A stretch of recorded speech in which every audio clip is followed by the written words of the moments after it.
दोस्तों साथियों, हम आतंकवाद किसी रूप में भी भारत में देखना नहीं चाहते हैं। और जो भी हमें सूत्र मिल पाता है, हम उस पर दो शब्द अपने विचार व्यक्त करते हैं और अपने दर्शकों को, अपने व्यूअरों को ये बताना चाहते हैं कि आतंकवाद भारत ही नहीं, पूरी दुनिया के लिए जो है कितना खतरनाक है। और इस्लामिक आतंकवाद से पूरी दुनिया जूझ रही है, ये सर्वविदित है। अभी जैसे वक्फ बोर्ड को लेकर के जो है वक्फ विधेयक जो बिल पास हुआ है, इस सिलसिले में ममता दीदी के प्रांत में जो मुर्शिदाबाद जिला है, वहाँ से 500 से अधिक हिंदू पलायन कर गए हैं।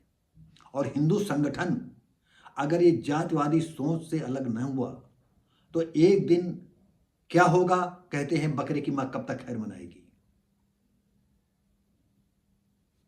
सोच लो, हम हिंदू संगठनों से कह रहे हैं, खैर उनको क्या करना है।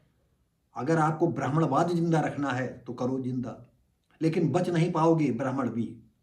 सवर्णवाद जो आप पूरे देश की व्यवस्था पर कब्जा है जिनका, वो बच नहीं पाएंगे।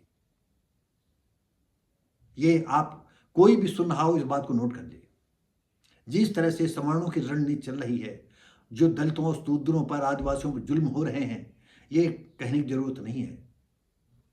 तुम चाहे जितना कानून बना लो, हिंदू धर्म में रहते हुए भी दलित, शूद्र, आदिवासी लोग हिंदू रहते हुए भी तुम्हारी जड़ें काटेंगे। कहां तक करोगे तुम? तुम्हारे पास पैसा है, सब चूतियापे में, आडंबर में पैसा खर्च कर रहे हो। अरे इनको भी पैसा दो, अरे इनको भी जीने का हक दो। जो लड़ने वाली कौमें हैं आज भूख के लिए तड़फ रही हैं, मारे मारे घूम रहे हैं इस देश में। तुम लोग रहो महलों में। तुमको तो ये कट्टर इस्लामिक वाले ही तुमको सबक सिखा देंगे। हमें हमारी बात अतिशयोक्त लगती होगी, लेकिन जो अगर कोई मूल भावनाओं में जाएगा, मूल जड़ में जाएगा, तो उनको बात मेरी बिल्कुल बुरी नहीं लगेगी, सही लगेगी। तो आइए अब हम जो है पूर्व निदेशक तहव्वुर राणा भाग ला पाना सरकार के सतत प्रयासों का नतीजा है। ये कहता कौन है? पूर्व एनआईए निदेशक योगेश चंद्र मोदी का कथन। आज वो बीजेपी में इस समय है, और जिस समय ये हमला हुआ है 2008 में नवंबर में, उस समय ये जो है सर्विस में थे और एनआई निदेशक थे उस समय। योगेश चंद्र मोदी पूर्व एनआई के निदेशक ने कहा, इस समय पूर्व तो हो गए, एनआई ने अपने अमेरिका को ठोस सबूत दिए। आतंकी हमले को साजिश को लेकर राणा और डेविड हेडली भारत आए थे, लेकिन सबसे बड़ी चुनौती ये थी, उसके प्रत्यर्पण के लिए हमें अमेरिका को पूरे सबूत देने थे, जो कोर्ट में पूरे सबूत दिए गए। और यहाँ के जो वकील थे जिनके कंधों पर भार था, उन्होंने ही पूरी दृढ़ता से वहां भारत के पक्ष में बात रखी और सुप्रीम कोर्ट की बात मानना पड़ा। कोर्ट को पूर्ण विश्वास दिलाना भी था। इस केस पर अलग अलग स्तरों पर काम हुआ। कोई ऐसा क्षेत्र नहीं था, शायद कोई दूसरी राजनीतिक पार्टियां होती तो तुष्टिकरण के कारण हो सकता है कि इस पर इतना ध्यान न दिया जाता।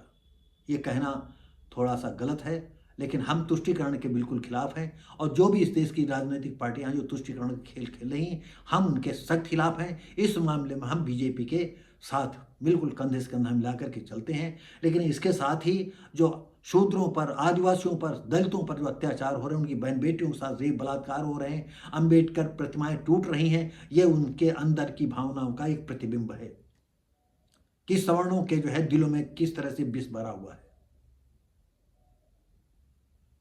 हमारा आगाह करने का मतलब है, हमारी भी ये उम्र है, आज नहीं कल हमको भी मरना है। कहीं आने वाला ऐसा समय न हो कि तुम्हारी संतानें जो है इन खबीस आतंकवादियों का शिकार हो और देश फिर गुलाम हो। तो दोस्तों साथियों, हम तो ये कहेंगे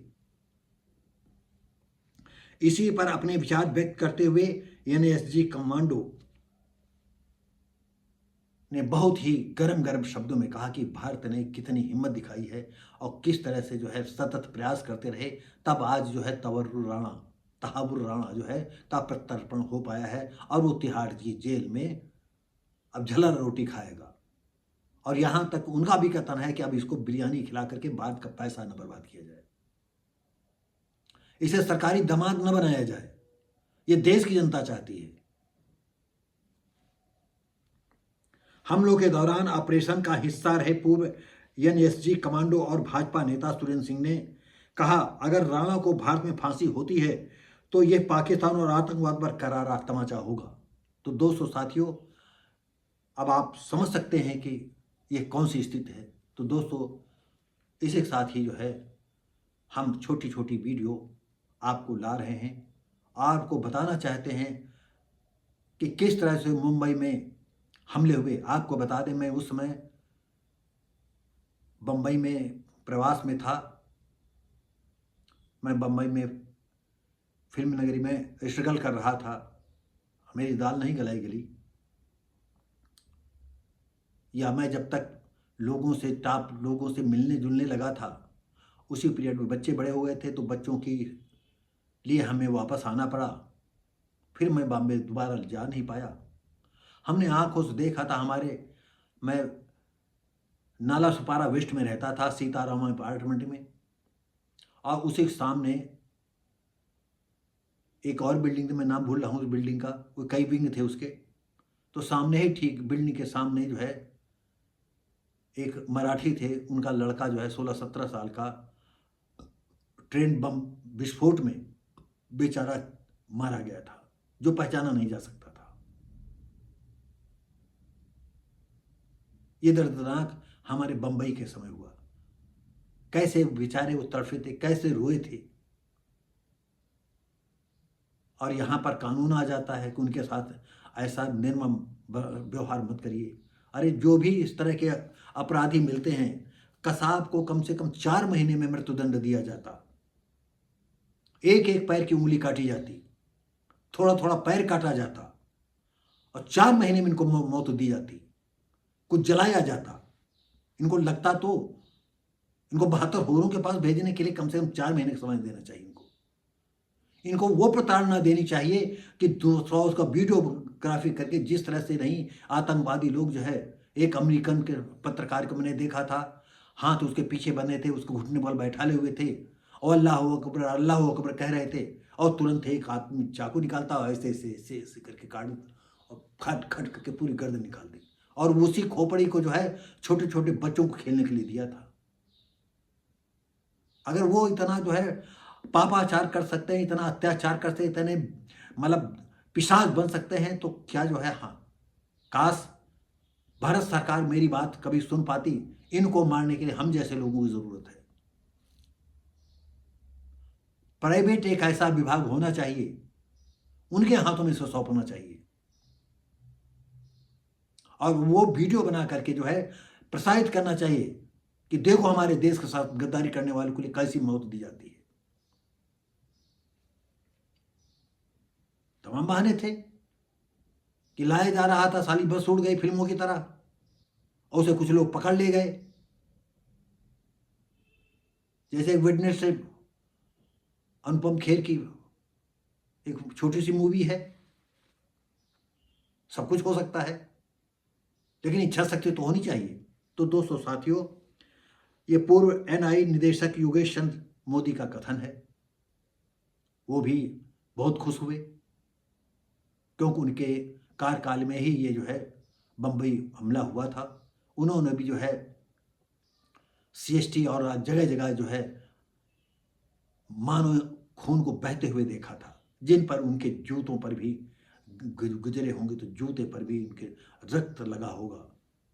वो कभी भूल नहीं सकते ऐसे लोगों को। तो दोस्तों साथियों, ये वीडियो कैसा लगा? हम चाहते हैं कि अच्छा लगा होगा।